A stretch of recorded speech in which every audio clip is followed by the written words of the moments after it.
Welcome class to week 2 of American National Government. I'm your instructor Antonio Quirante, and I want to welcome you all again to our class.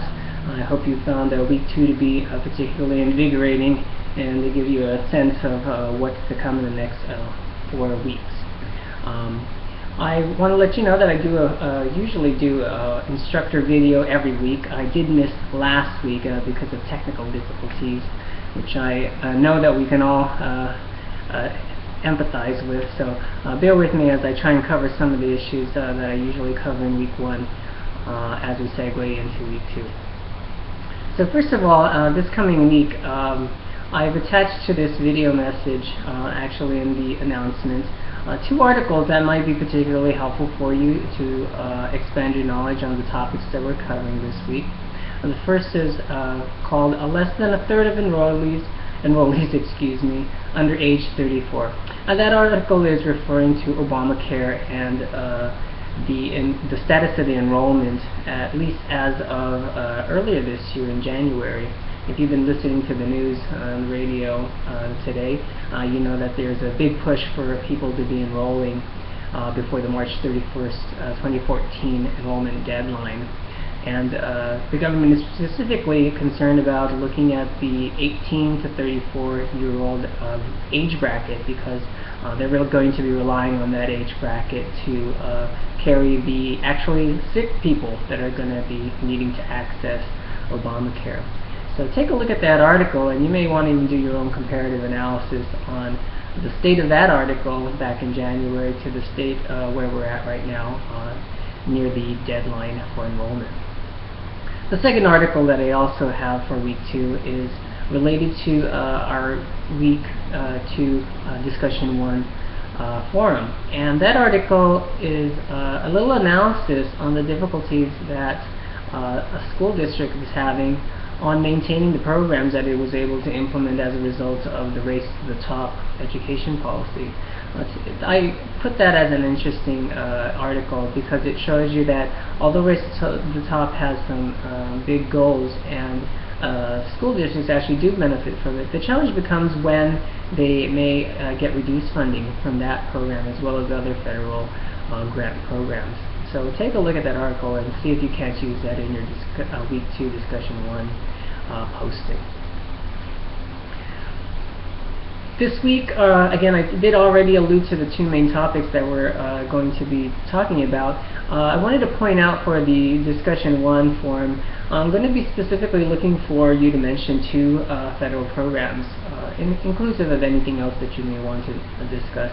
But Race to the Top certainly is one that you want to talk about that happened after No Child Left Behind. So those 2 educational policies I'll be looking for you to mention and analyze. Just as the discussion instructions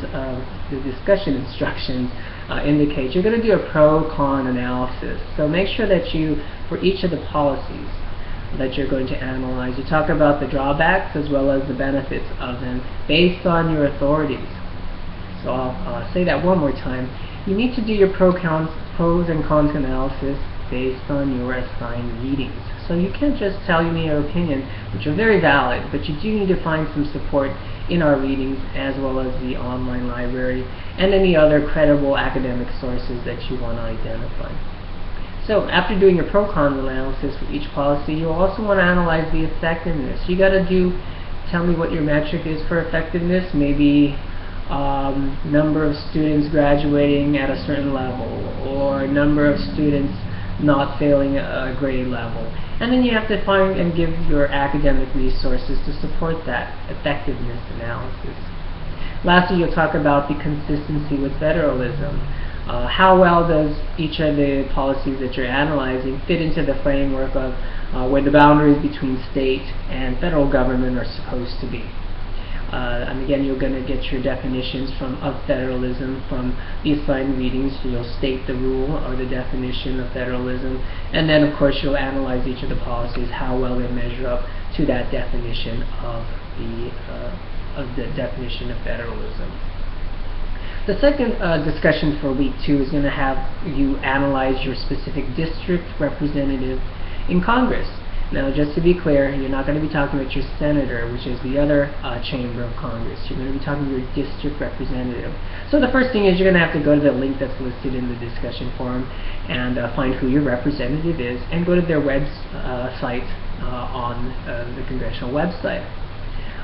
One of the things that you're going to do, you're going to talk about some of their focuses and some of the legislation that they've either authored or have co-authored. And then you're going to have to relate that to whether or not it meets up with the unique interests of your district, which begets the question. You're going to have to find what are some of the unique interests of your district, and you're going to have to give me your supporting authorities that show those are interests in your district. For example, many students cite to the military presence in their district, and thus they'll talk about how some legislation their district representative has authored or co-authored that are to the benefit of military families. So again, make sure that you give me some support where you're getting the interests of your district, and then provide whether or not there is any legislation that your U.S. District Representative has authored or co-authored in that vein.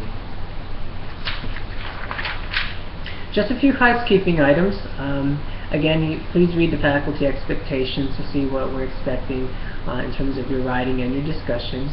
And also take a look at the About Discussions link in the online classroom to see what is expected of the students when you do your initial post, as far as the length, the depth of critical thinking, the citation in APA format, and any other resources that will help you succeed in your initial post and responses to classmates.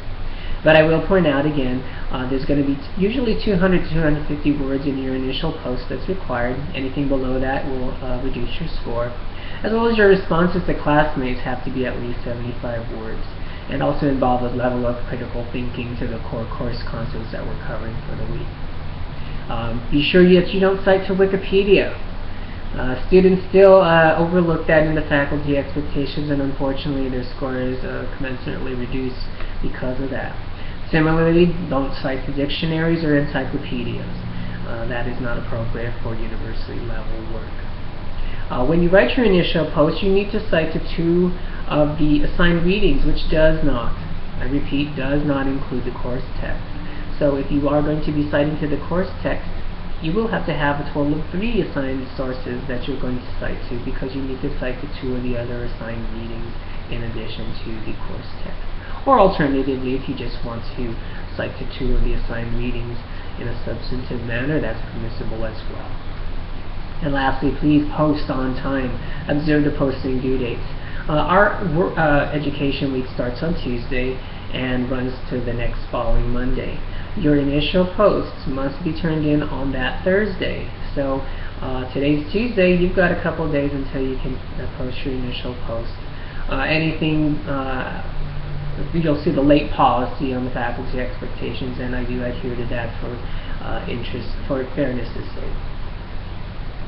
This week too, you're going to be starting your first written paper, and some tips on making sure that you succeed in writing this paper. First, take a look at the grading rubric. The grading rubric will show you exactly how you're going to be graded and the point distribution. So there shouldn't be any surprise when you receive your completed grading rubric after you've submitted your paper to see how you scored. Again, please take the time to read that. So many times students fail to read the grading rubric, and they go off on tangents, and unfortunately their papers are non-responsive to the question prompts. So take a look at the grading rubric, make sure you understand it. Ask them some questions early this week so that we set you on the right path to scoring really well on it. What you'll be writing about is about a federal policy, but not only a federal policy, you're going to have to talk about the issues of federalism. Okay, so this should harken back to one of the discussion forums this week. You're going to be talking about federalism, which again begs that you have to actually define federalism based on our assigned readings and other academic sources, if you so choose. It's not going to be sufficient just to describe the federal policy. You have to relate it back and analyze the federalism issue. What is the tension between the state and federal government's purview of power? Is there a tension? Is there a contradiction? between what the federal law states and the state law states, and is that permissible under our American federalism framework. And then you'll also take a look at the effectiveness. You have to take a look at the effectiveness of the federal policy in achieving the goal that it's supposed to achieve. So again, you'll have to describe what this federal policy does, what it was intended to do, and whether or not it's effective at it or not. And again, you have to describe what is your metric for effectiveness, just like you did in the other discussion forum.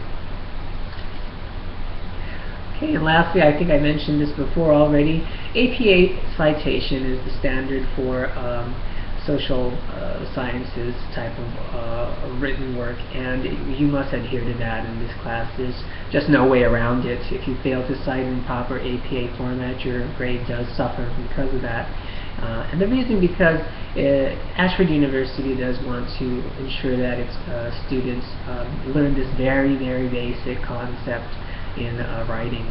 So be sure that if you haven't used it before, I always just download from the Writing Center the APA guides that'll assist me as a quick reference when I'm citing to things, and I encourage all the students to do the same.